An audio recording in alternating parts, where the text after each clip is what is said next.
Please,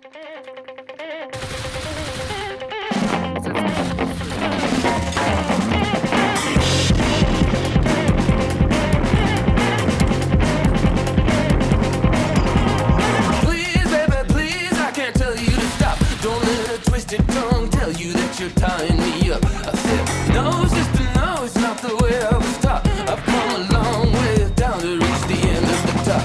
Such a lovely gun, such a lovely gun. You think you would have won for such a lovely gun, for such a lovely gun. You think you would have won, you think you would have won, you think you. I took every last chance to stand alone. It's just another last glance for sure.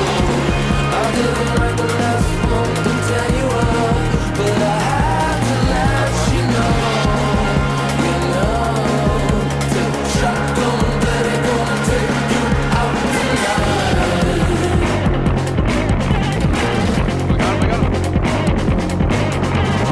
So lost, I'm so lost, I can't charm it out. You're with the burning through the lungs until I can't hear the sound. I said, please, baby, please, and I shot at the stars. You're just a double eagle sullen and economy car. For such a lonely gun, for such a lonely gun. Think you would've won. For such a lonely gun, you're such a lonely gun. You're such a lonely gun. You're such a lonely gun. You're such a. I took every last chance to stand alone. You're just another last glance for sure. I didn't write the last one to tell you all, but I had to let you go. I'm a broken satellite, and I just can't tell you no. You know, to shotgun baby gonna take you out tonight.